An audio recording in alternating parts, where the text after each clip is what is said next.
আমি আপনাদের কমেন্ট দেখতে পারবো না, মানে আমি ফোনটা কমেন্ট দেখতে গিয়ে ঢুকছি, আমার ফোনে কি যেন লগ ইন, এই ফোন ওই ফোনে মানে একটা চিপ দিচ্ছে, দুইটাই চলে গেছে।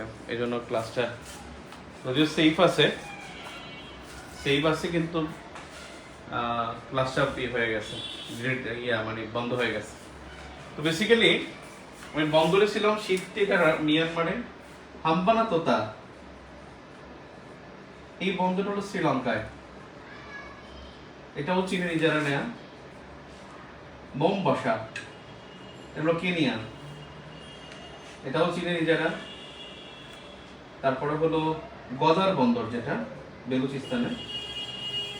বেলুচিস্তান পাকিস্তান, কারণ বেলুচিস্তান স্বাধীনতার আন্দোলন করতেছে বহুদিন যাবৎ।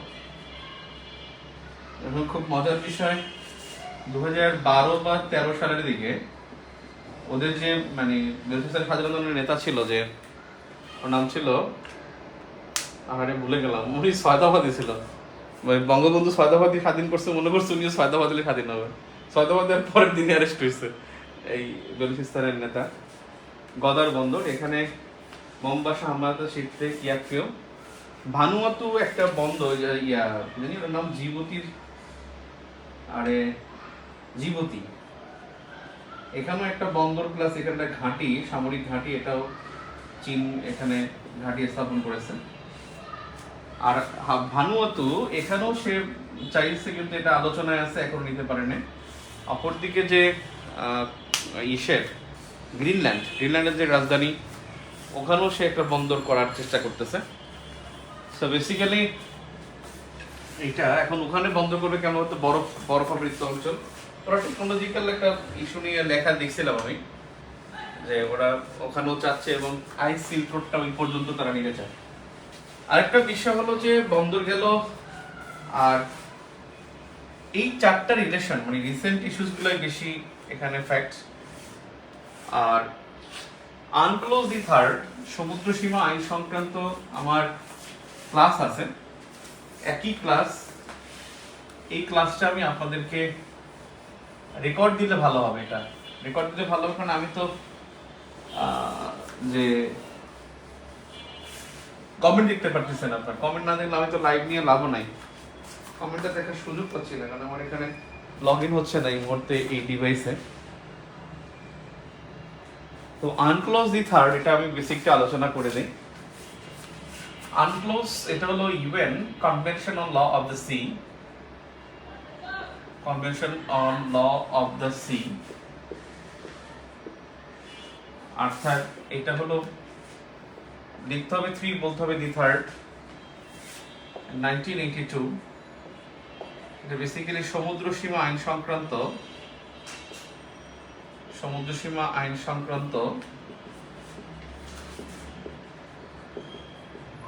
সর্বোচ্চ আইন, বা সমুদ্র সীমা সংক্রান্ত সর্বোচ্চ আইন। আর এটার মাধ্যমে আসলে আপনি সমুদ্র সীমার অধিকার সম্পর্কে জানতে পারবেন, যে এই আইন অনুসারে কি কি বলছে সেটা দেখে নেই। আর বাম পাশে দেখবো কি কি, আর ডান পাশে দেখবো বেসিক্যালি ছবি রেখে দেখবো আমরা। সমুদ্র সীমা আইন সংক্রান্ত সর্বোচ্চ আইনটাই হলো আনক্লোজ দি থার্ড 1982। এর আগেও দুইটা আইন হয়েছে 1958 এবং 62-তে। সে আইনগুলোর আসলে এক্সারসাইজ করে নাই, কিন্তু এই আইনটা এক্সারসাইজ করেছে 1982 এর আইনটা। বেসিক্যালি আইন অনুসারে কি আছে, 1 নম্বরে বেজ লাইন, যেটা বাংলায় বলে ভিত্তি রেখা হলো সর্বশেষ ভাটায়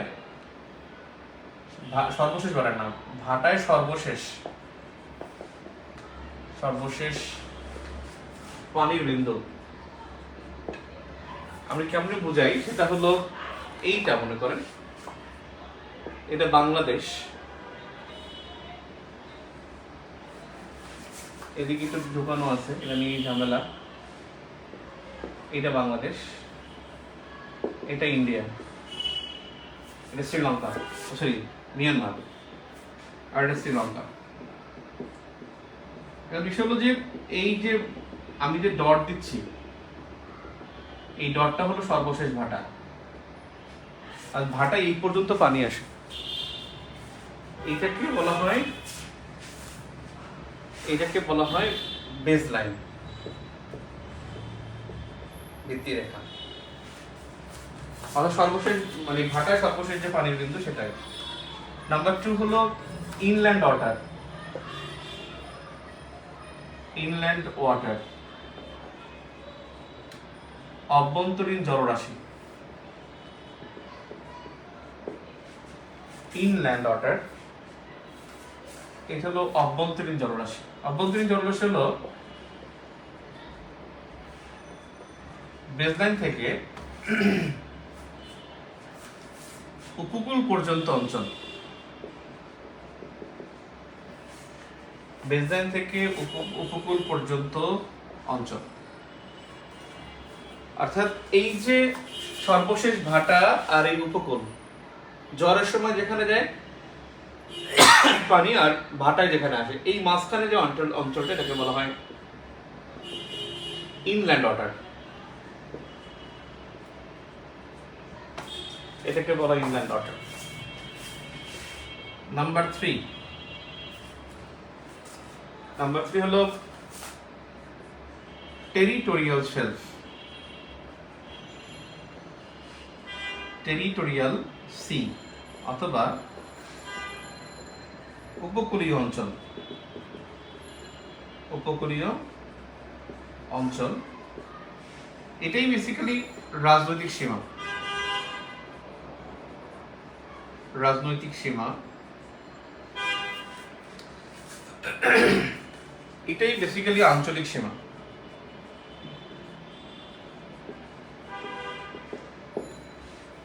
টেরিটোরিয়াল সি উপকূলীয় অঞ্চল, রাজনৈতিক সীমা বা আঞ্চলিক সীমা।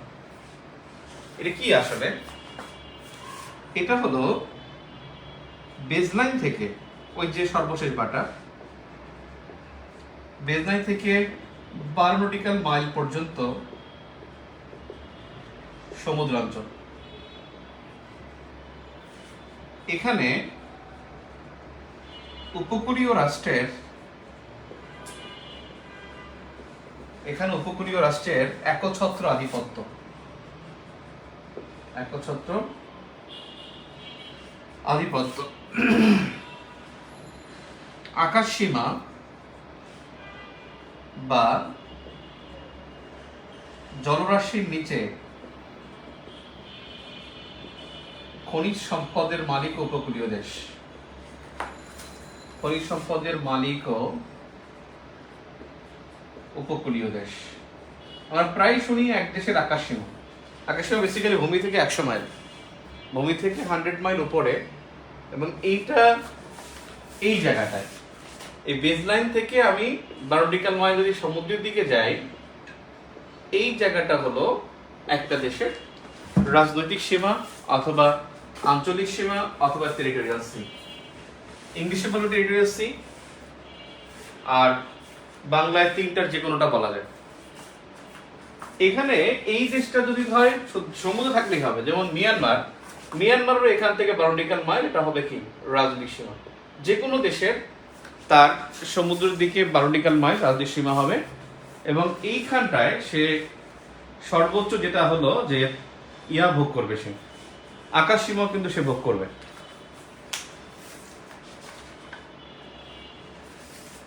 এরপরে নাম্বার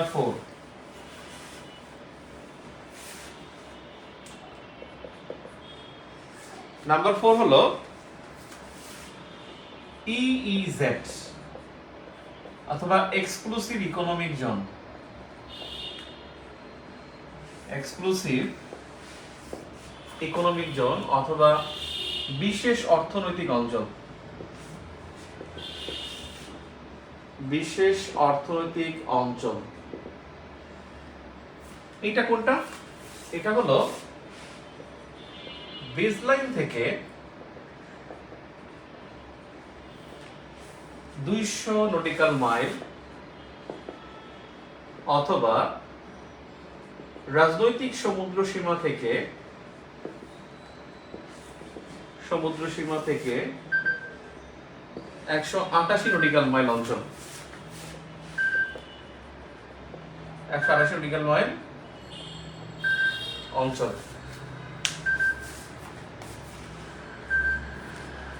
188 নটিক্যাল মাইল অঞ্চল না প্লাস তো ভাইও পাবে। আচ্ছা ঠিক আছে প্লাস।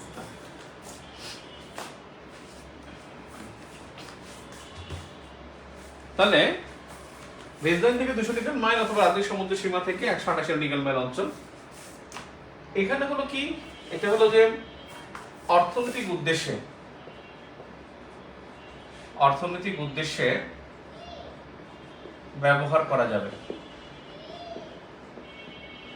অর্থনৈতিক উদ্দেশ্যে ব্যবহার করা যাবে। এখন বেসিক্যালি অর্থনৈতিক উদ্দেশ্য কি, এখানে বেসিক্যালি সবই করা যাবে, শুধুমাত্র আকাশসীমা পাবে না, আকাশসীমা ছাড়া। আকাশসীমা শুধুমাত্র এই অঞ্চলটা, অর্থাৎ সে খনন করতে পারবে, দ্বীপের অধিকার পাবে, মৎস্য আহরণ করতে পারবে, চাষ তো না, মৎস্য আহরণ করতে পারবে, গোসল করতে পারবে, সে ওখানে জাহাজ চলাচল করতে পারবে, এইটা। এখন এই জায়গা থেকে 200 নটিক্যাল মাইল এখানেই ঝামেলাটা বেঁধে গেছে, অথবা 188 নটিক্যাল মাইল। এখন সমস্যাটা কি, সমস্যাটা হলো যে এখানে তো বলা হয় নাই যে কোন দিকে যাবে, বলা আছে যে সমুদ্রের দিকে যাবে। এখন মিয়ানমার বলতেছে যে আমার 188 নটিক্যাল মাইল বা 200 নটিক্যাল মাইল এখানে, এবং 12 পরে 188 নটিক্যাল মাইল। ভারত বলতেছে আমার এদিকে। ভারত যদি এদিকে যায়, মিয়ানমার যদি এদিকে আসে, তাহলে মাঝখানে কি একটা বিরোধ দেখা যায় না যে আসলে বাংলাদেশ যাবে কোথায়? এবং এখানে একটা ঝামেলা পাকাইছে, সেটা হলো 2007 এ একটা রিপোর্ট হয়েছিল, যেটা হলো আপনার ইউকের একটা, যেটাকে বলে আপনার ইকোনমিস্ট, লন্ডনের দা ইকোনমিস্ট পত্রিকা, ওরা একটা সমস্যা করে দিয়েছে। এই ইকোনমিস্ট নিউজ পেপার, ওদের মানে ট্যাবলয়েড, এই দা ইকোনমিস্ট ওরা বলছে যে এখানে 100 TCF গ্যাসের সন্ধান দেয়, 100 TCF গ্যাসের সন্ধান দেয়, অর্থাৎ 100 ট্রিলিয়ন কিউবিক ফুট। এবং এই 100 ট্রিলিয়ন কিউবিক ফুট গ্যাস, যেটা বাংলাদেশের 100 বছরের চাহিদা পূরণ করতে পারে। এই 100 বছরের চাহিদা পূরণ করার একটা সম্ভাবনা কথা দা ইকোনমিস্ট, লন্ডনের এই পত্রিকা নিউজ করে। তখন তৎকালীন যে গভর্নমেন্ট ছিল, ফখরুদ্দিন গভর্নমেন্ট, এটাকে 28টি ব্লকে ভাগ করে। এই 28টি ব্লকে ভাগ করে দেয়। এই 28টা ব্লকে যখন ভাগ করে, 28টা ব্লকে ভাগ করে, তখন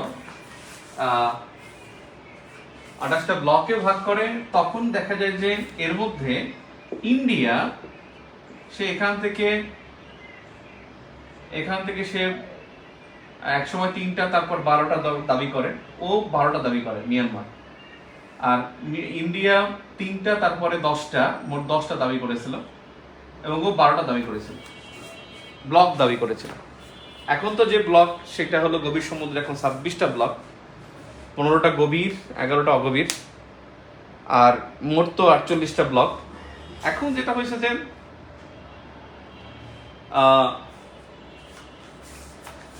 এই কারণে কিন্তু ওদেরকে বসে তোমরা চলে যাও, মিয়ানমারও যায় না, ইন্ডিয়াও যায় না। এবং 2009 সালে দুই দেশের বিরুদ্ধে মামলা করা হয়। 9 সালে মায়ানমারের বিরুদ্ধে মামলা করা হয় ইটলস নামক আদালতে, আর ইন্ডিয়ার বিরুদ্ধে মামলা করা হয় পার্মানেন্ট কোর্ট অফ আরবিট্রেশন বা পিসিএ নামক আদালতে। এবং এই ITLOS, international tribunal for law of the sea, যেটা 1994 এ প্রতিষ্ঠিত হয়, এবং এখানে ওরা যে রায় দেয়, সেই রায়ে বাংলাদেশ 20 ভোট পায় আর মিয়ানমার 1 ভোট পায়।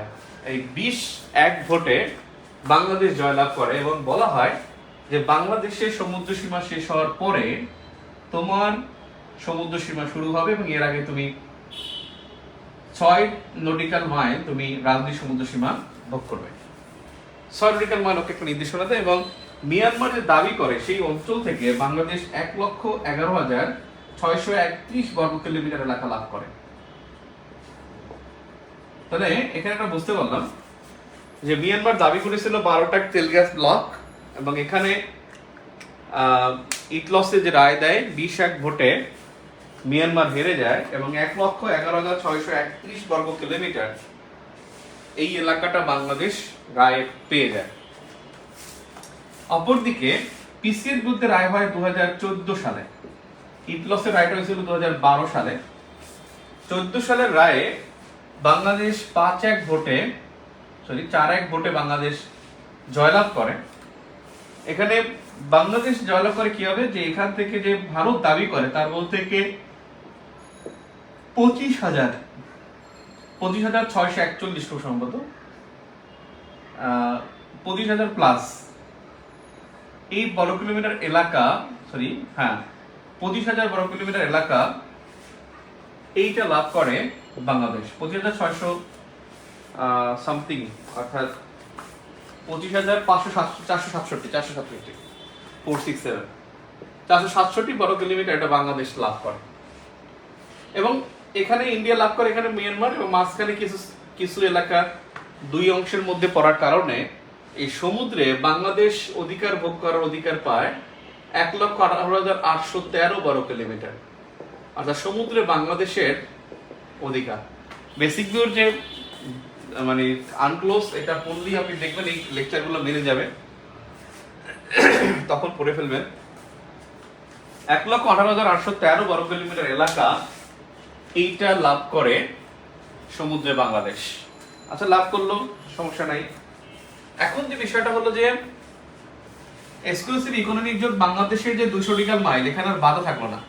বাধা দিয়েছিল যেটা 2009 সালে মামলা করে, 14 এবং 12 সালে মিয়ানমারের বিরুদ্ধে ইটলস থেকে, 14 সালে ভারত থেকে পিসি আদালত থেকে, ভারতের কাছ থেকে পিসি আদালত থেকে বাংলাদেশ সমুদ্র সীমাটা অনেকটা জয়লাভ করে। কিন্তু বিষয়টা হলো যে এরপরে যেটা হলো নাম্বার 5, এটা হলো কন্টিনেন্টাল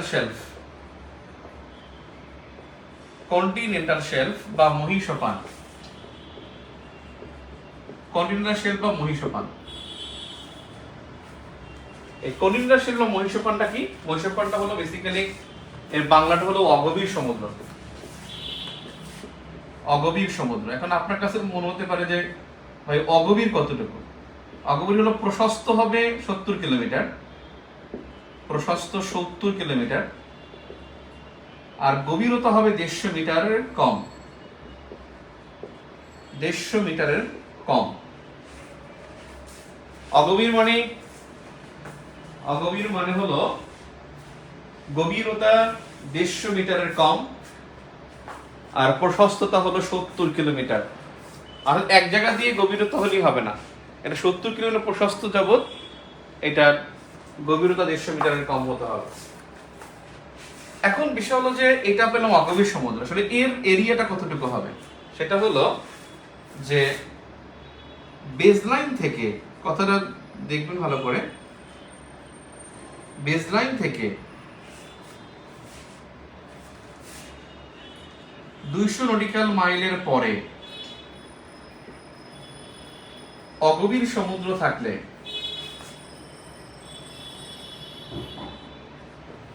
উপকূলীয় দেশ 350 নটিক্যাল মাইল, উপকূলীয় দেশ 350 নটিক্যাল মাইল মহীসোপান হিসেবে ভোগ করবে, মহীসোপান হিসেবে ভোগ করবে।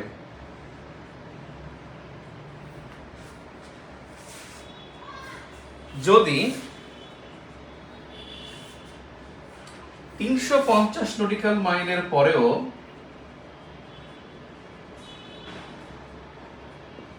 অগভীর সমুদ্র থাকে,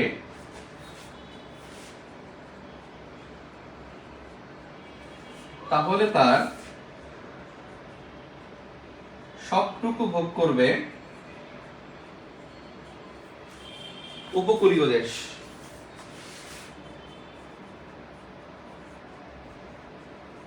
তাই বিডি মহীসোপান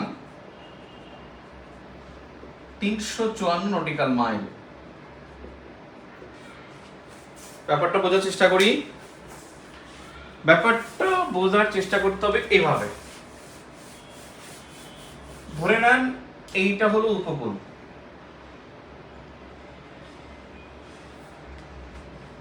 এইটা অনেক ঢাল, গভীর, এটা গভীর সমুদ্র, তার মানে এটা হলো মহিঢাল বা হাই সি।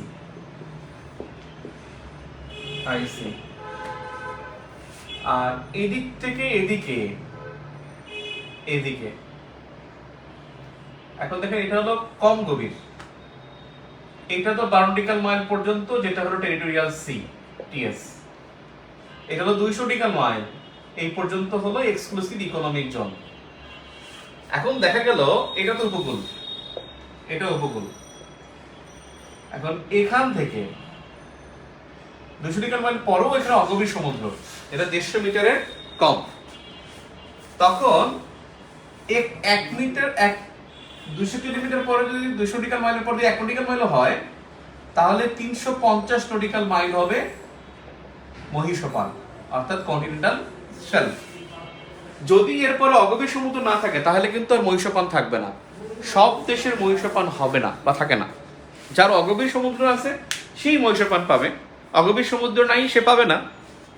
তাহলে সেক্ষেত্রে কি হবে, বাংলাদেশের দেখা গেছে যে যখন ভারতের বিরুদ্ধে মামলা হয়, এই রায় দেয়, রায়ের কিন্তু দেখা গেছে বাংলাদেশে শুধু 200 না, আরো 154 বেশি পাবে, কারণ 200 তো পাইছি, আর অগভীর সমুদ্রের কারণে এই অঞ্চলে সে আরো 350 যাবে। দেখা যায় 350-এর পরে আরো 4 নটিক্যাল মাইলও কি আছে অগভীর সমুদ্র।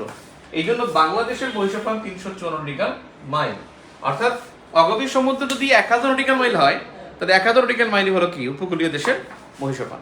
এবং এখানে সে ওই অর্থনীতি সমুদ্র সীমার মতো এখানে সম্পূর্ণটা সে ভোগ করতে পারবে, একই সেম ভাবে ভোগ করতে পারবে। এরপরে যেটা হলো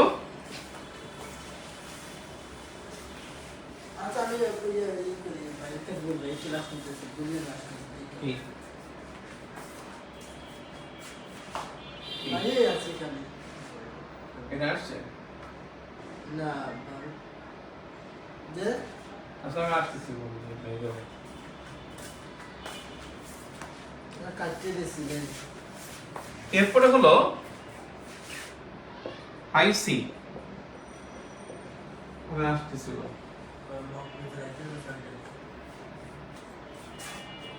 আপনারা আসতেছি এটা আসছে না যেগুলো কি সিরিজ নাকি নুরুন নবীর কথা বলছি, ড্রাইভার কোন দিক হাইসি বলে গভীর সমুদ্র। গভীর সমুদ্র মানে হলো এখানে হলো যে উন্মুক্ত, সবার জন্য উন্মুক্ত সমুদ্র। এখানে সব দেশের অধিকার সমান,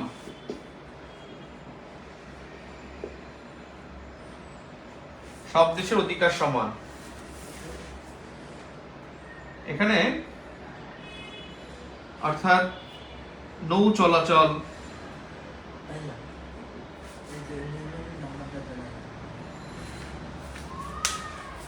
নৌ চলাচল,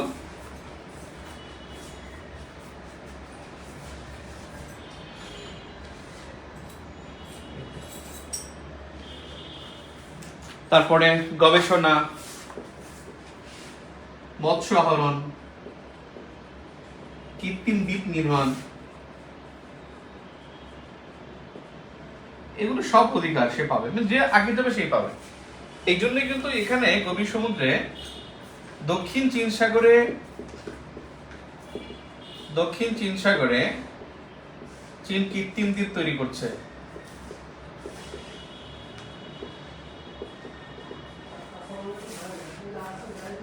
এটা হলো বেজলাইন থেকে 200 নটিক্যাল মাইলের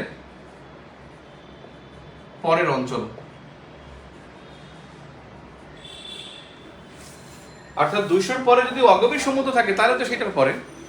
অগভীর সমুদ্র নাই মানে 200-র পরে পুরোটাই হলো কি গভীর সমুদ্র বা উন্মুক্ত সমুদ্র বা হাই সি বা ওপেন সি। এখানে এই উন্মুক্ত সমুদ্রে এখানে 200 নটিক্যাল মাইলের পরে যদি মহীসোপান না থাকে যদি মহিষাপান থাকে তাহলে ভিন্ন কথা, মহিষাপান যদি না থাকে, মহিষাপান না থাকলে সেটা হলো আপনার মুক্ত সমুদ্র। মহিষাপান থাকলে আর মুক্ত সমুদ্র হবে না। এখানে দুইটা বিষয় মনে রাখবো, একটা হলো ইনোসেন্ট প্যাসেজ, একটা কথা আছে ইনোসেন্ট প্যাসেজ, অর্থাৎ এই দেশ থেকে এই দেশে জাহাজ যাবে বাংলাদেশ সমুদ্র সীমা ব্যবহার করে, যদি অস্ত্র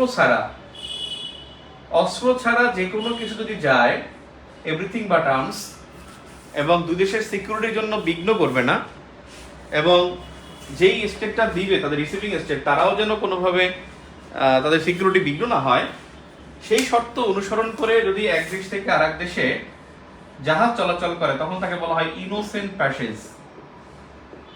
ইনোসেন্ট প্যাসেজ, ক্লিয়ার? দেখা হবে ইনশাআল্লাহ আগামীকালকে, আবার দেখা হবে আগামীকালকে। আজকে এ পর্যন্তই।